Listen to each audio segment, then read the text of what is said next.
What's going on, Backend Warriors? In this video, we're going to be working with our header. Now, depending upon the template that you choose, your header could be vastly different. So for example, in this demo, we have two rows. We have a top row and our bottom row. Now, your primary row can be recognized by the blue gear that's highlighted on the left side. If it's an additional row, you'll see the delete and or the settings widget. Now, a row can easily be added and or removed by, again, clicking the delete button here to remove a row. Or if you would like to add a row, go right below the primary header and click add header row. And as you can see, we have the settings widget. If we want to add a different color we like, or if we just like to add a border to this particular row. Now, if we hover over the row, we'll see three different areas to add any of our widgets. And if we were to click the plus sign, it'll have a pop-up of a window that gives us our various widgets that we can add. Of course, we can add buttons, add to carts, search bar, icons, text, logos, and more. Now, here, just click our search. As you can see, it added search bar right here. Now, just like our builder, your widgets inside of your header are also drag and drop. So if we wanted to move the search bar, we can grab it, drag it, and once we see that blue marker, we can drop it there. Same thing goes for any of our other widgets. Now, if you'd like to create any spacing, you'll notice the left or right blue arrows that allow you to also create spacing in between any of the elements that you may have on your screen. So you can increase and reduce the spacing by using the left or right arrows in between your widgets. I'll click discard to reset our header here. Some other cool things that you can do with your header is any of the widgets that you may have. Of course, they have different settings. So here for your logo, you can click this and actually change whether you want text logo or add an image of your choosing.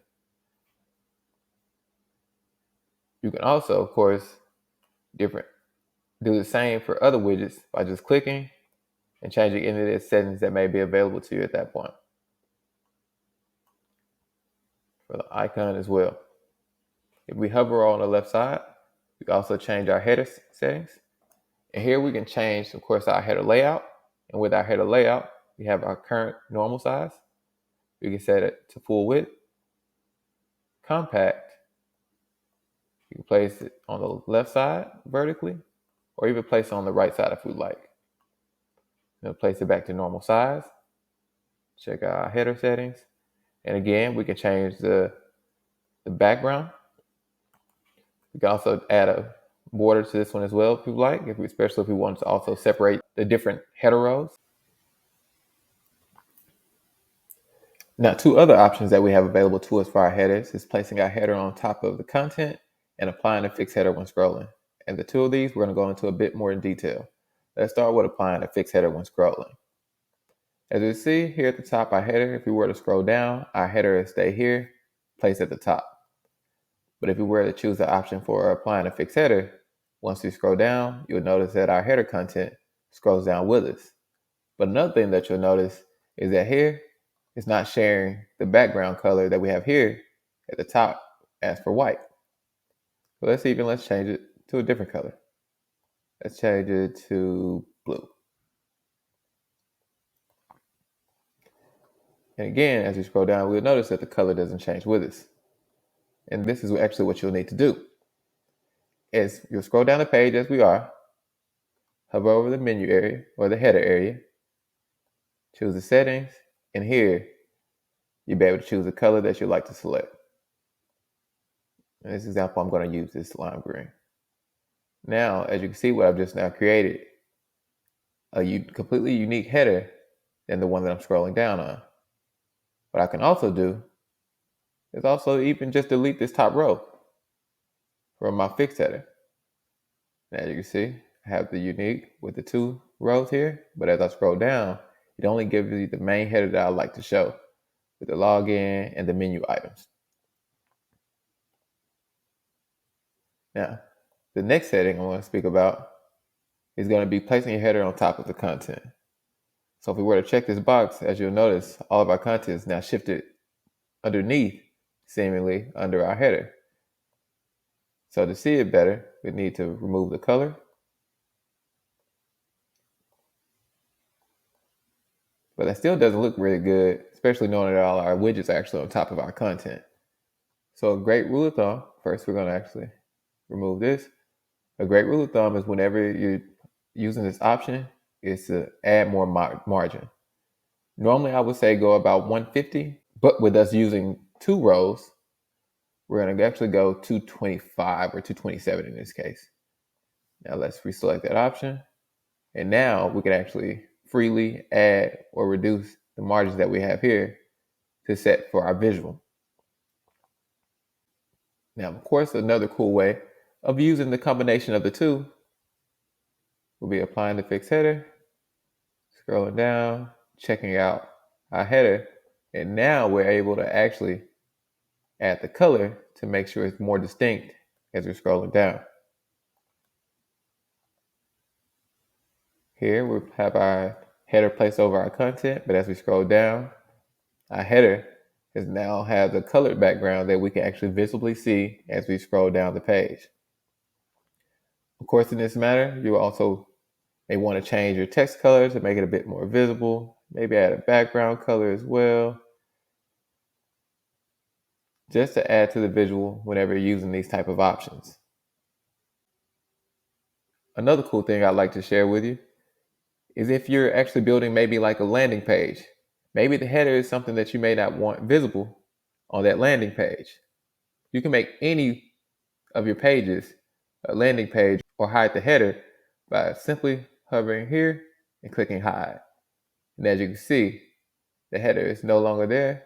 And this way we can actually play around with our margins as well if necessary. From here, we're gonna re-show our header by clicking the icon here. Now, the next cool thing I want to share with you guys is using an alternative header. Now, using alternative header is a great way to create unique or secret header menus for individuals that may have paid a subscription to your content, maybe purchased a course or anything of such.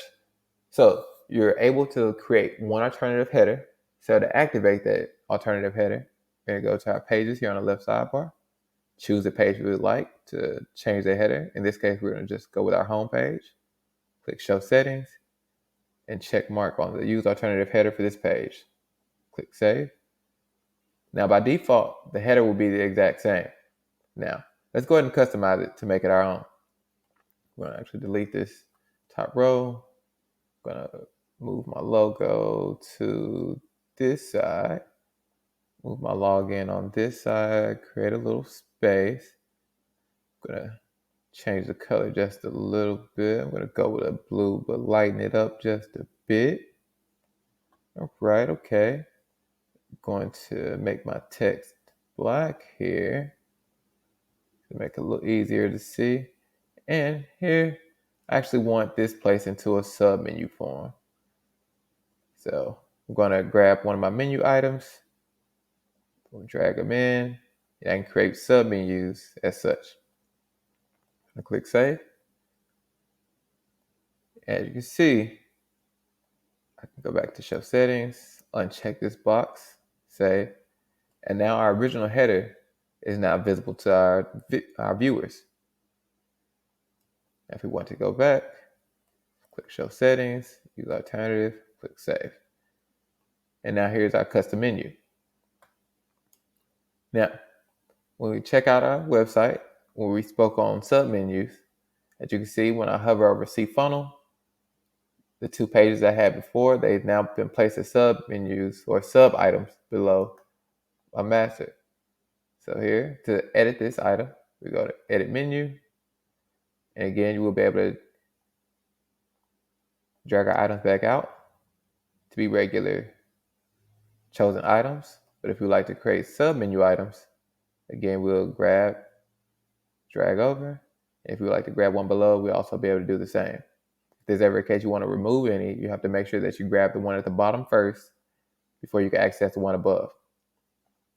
Now, another option that you have with your creating a menu will also be creating a mega menu. Now, if we were to select the mega menu, we'll click on this, in this case, see funnel. click mega menu, and then click edit. Now, when you're creating a mega menu, this gives you a lot of variety of options when it comes to editing this area. As you can see down here at the bottom, you can actually just add a block and add any of the custom blocks that may be available to you. Here, we'll click confirm. Right, go ahead and just save this for it. We're going to preview our site. So now when we hover over see funnel, now you can see the availability that we have with that mega menu that we've now created. So you have a lot of customization options when it comes to your header, a lot of unique things that you're able to do with your header to create a unique experience for your visitors when they come to your website. So there you have it, backend warriors. In this video, we've worked with our header. We've been able to show and hide our header. We've been able to apply fixed headers, place a header over our content, and so much more. So I hope that you enjoyed it and look forward to the next video.